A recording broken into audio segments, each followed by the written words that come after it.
I'm so excited about today's episode of Beauty Bosses. We have the amazing Poku here.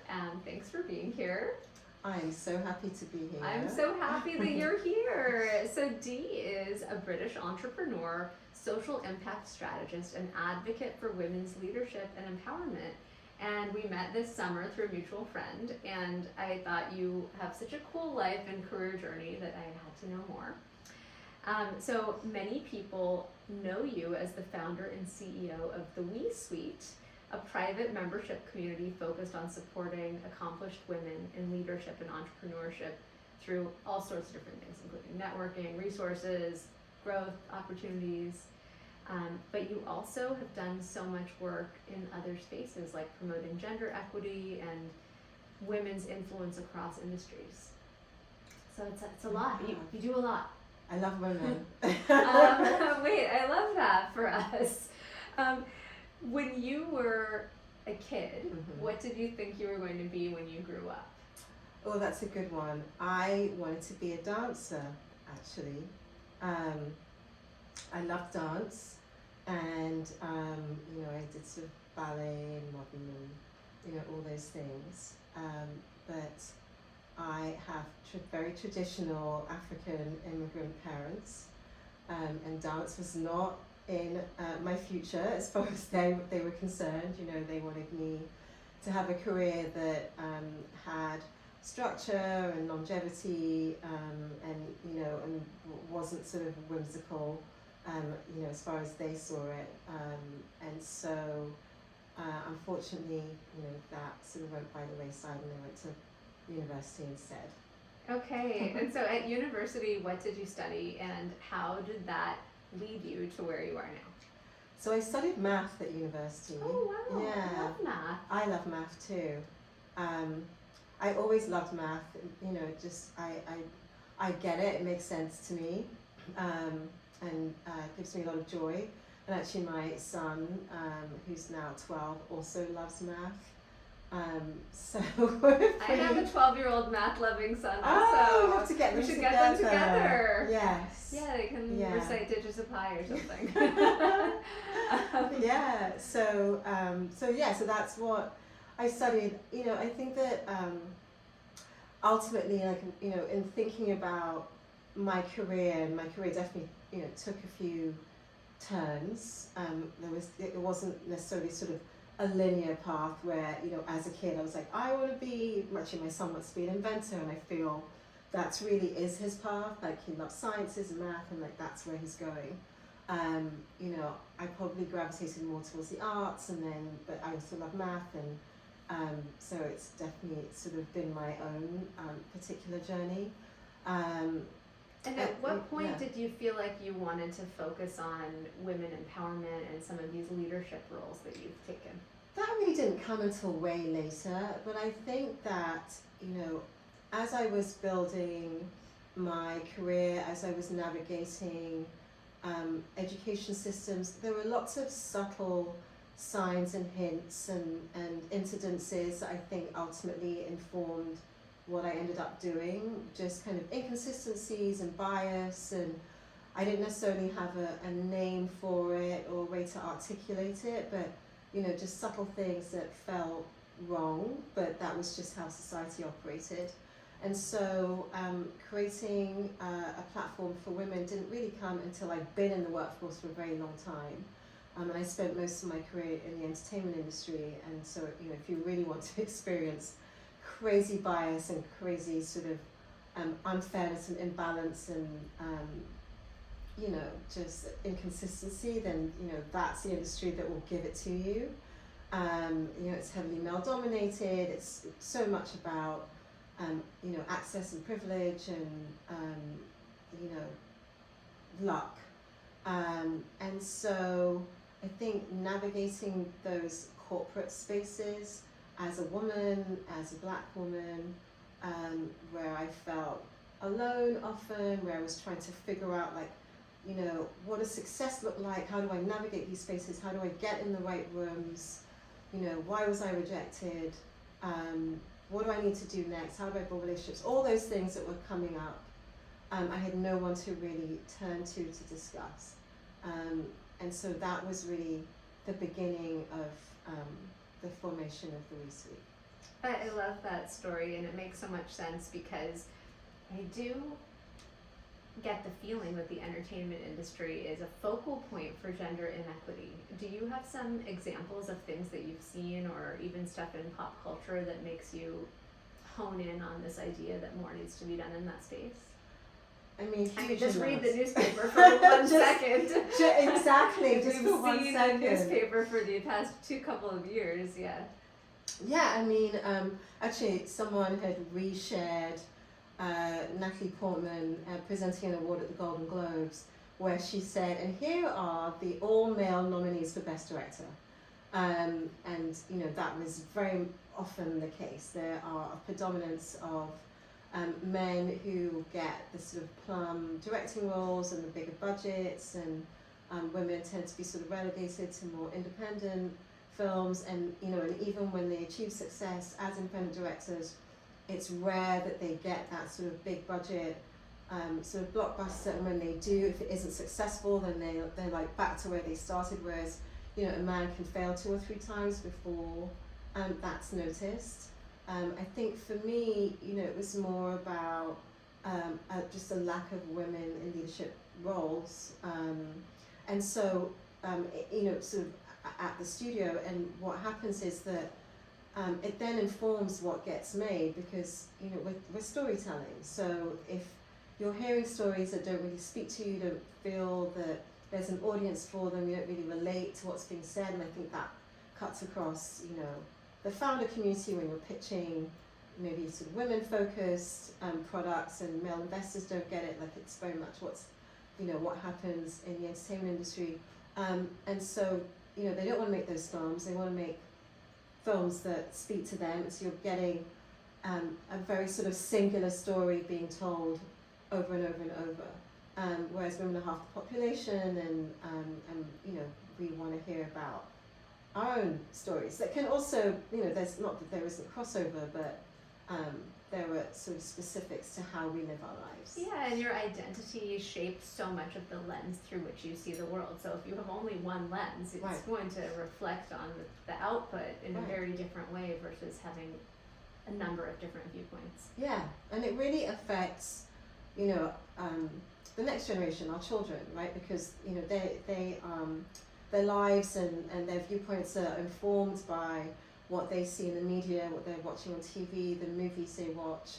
And so if you're only ever seeing sort of princesses and damsels in distress, like, what is that saying to you as a woman, and what's possible for you? Absolutely, and I think about this a lot in my own field of surgery, where it's a very male-dominated field, and for a very long time, the absence of female role models meant that if you don't see it, you can't be it. Right. And it's very hard for young people coming up, people of all stripes and genders and so forth, but if you don't see some kind of reflection of what you can be, it's harder to hang your hat on imagining that you will be that one day. Right, absolutely. And so, you know, that's more importantly why women need to have access to other women who are building great businesses, achieving success in, you know, in corporate America.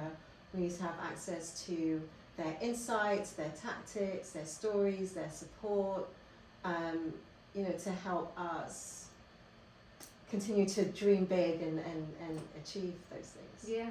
So for those of you who don't know, the WIE Suite stands for Women, Inspiration, and Enterprise. So can you tell us a little bit more about what the WIE Suite is and the kind of direct lead up to you deciding to start it? Sure. So the aha moment actually happened when I was still in the film business. I had gone to a meeting, and the meeting was being run by another female executive, very powerful woman, and I just remember watching her in awe as she sort of navigated her way around this room. Like, it was like predominantly male. She was very funny. She was extremely smart. She was so articulate. She was really strong. She was also quite a bit scary. Like, she was sort of all the things that that women have to be to succeed. And I just remembered that I didn't feel all those things, right? I was still kind of coming out of rooms thinking, oh God, what did I spoke too soon, or I didn't speak early enough, or I didn't get buy-in for my idea, or like I was just always second guessing. And she just seemed to have it together. And I knew that, realistically, she'd come to all of that knowledge through trial and error and pain. And I just thought, like, I want access to her. Like, I want to know how she did it, how she's thinking about her career, how she's come to the various sort of conclusions. And why don't we have that?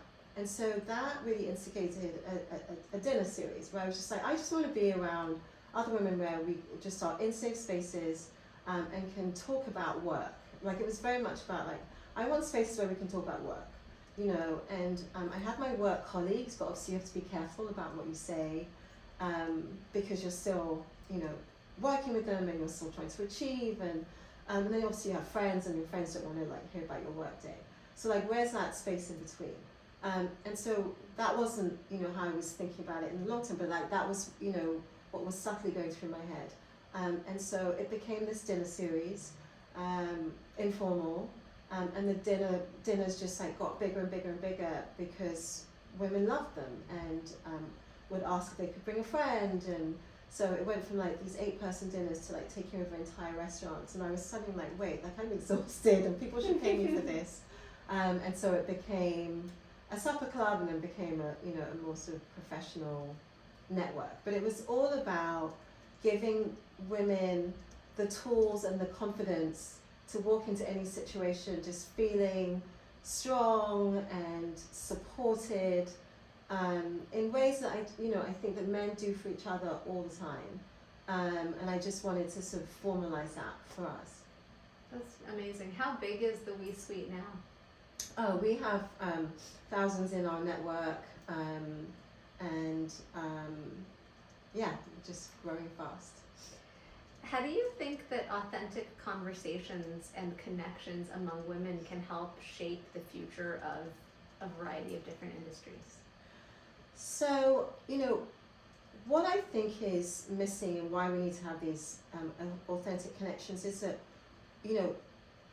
we need more successful women. Like, we need women in leadership positions across business and society, so that we can be the decision makers, and so that we can make decisions that support all women, right? And so if you are in government and you're thinking about, like, what your priorities are, perhaps paid leave because you grew up in a traditional household and your mum's doing everything. Maybe it's not top of mind for you, or affordable childcare, or anything else. And not even just things that affect the home, but like access to funding, equal access to funding for women, or equal pay. Those things might not be front of mind for you because it just wasn't your personal story. So we need to have women in decision-making roles who can ensure that these things and that are front of mind, and that there is equity for women. When there is equity for women, it means that we have more money, that we have more power, that we have better peace of mind, that we can hire more equitably, because women tend to be more inclusive in how we run our companies and how we hire.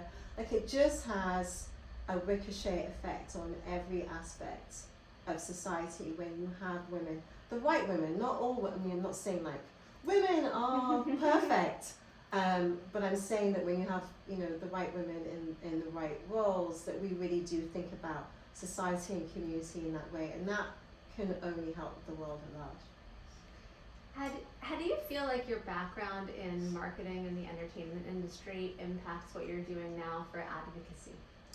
So, I do a lot through the lens of storytelling. I really believe in the power of telling stories to, like, really change hearts and minds. I think it's really important for all of us to tell our stories. I think it's very hard, and as evidenced by the, not talking about politics, but just the results of the last election, but specifically, the way that men voted, but also the way that men are viewing women in society right now. And there's a bigger conversation to be had about our young men and the alienation they feel. and I think a lot of that comes from how we storytell, right? And so the narrative up until now has basically been men are bad, men are taking, men are taking away from women. And that's true. However, that narrative is not necessarily serving to right the wrongs. And so what I tend to find is that if I am in a room one-on-one with a male friend, and I tell a story about something I've experienced, he'll be like, oh my God, I can't believe that happened to you. And he understands and empathizes and gets it because I'm someone he cares about, and because I'm telling that story, from the heart, from a personal perspective. And I think it's something that we really need to think about, given the last year and given this alienation that we're finding with young men, is like, how are we communicating? And so I really think about marketing and storytelling and how we phrase things and how we position things.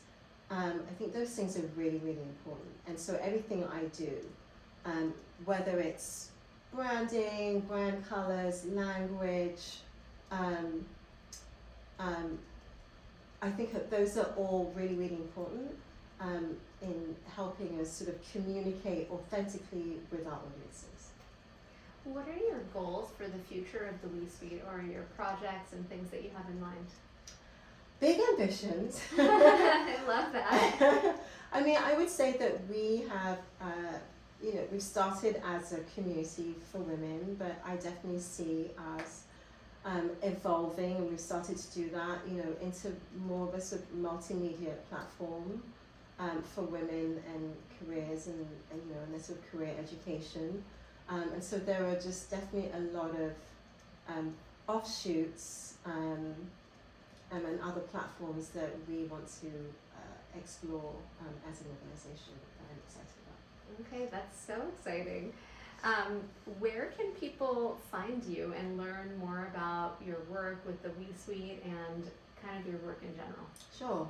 So you can go to our website, so it's the WIEsuite.com, and you can follow us on all the social channels at the WIE Suite, or me at Poku. Okay, and my last question for you is, what advice would you give to your younger self, or alternatively to a young person thinking about wanting to make strides in gender equity, entrepreneurship, leadership, and so on? I would say that your network, your community is everything. And, I would say young people in particular have a real opportunity to start building that early, right? You're at college, surrounded by some of the smartest people, or at school, or, in your first role. Like, really think about authentically building those relationships. Because what you want to be in a position where whatever you need, whether it's advice, whether it's a new job, whether it's an introduction or a referral, that it's just at your fingertips, and that people come to you with opportunities. Like, that's the optimal life that you want to be able to live. Like, what you don't want is to be constantly on the hunt for things and cold calling or reaching and searching and just feeling like I need this or I want this and I don't know how to access it. So I think that if you think about living a life of abundance, to steal from Deepak Chopra, my favorite sort of meditation series, but really thinking about who you're surrounding yourself with, building those relationships authentically over time, so that when you have a need on either side, it's just there for you. And that's going to make a huge difference for your career. Amazing. Well, thank you so much for chatting with us, and I can't wait to see pleasure. all the exciting things that you have next. Thank you so much. This is very tranquil and peaceful. I might just hang. Yeah, just hang with us.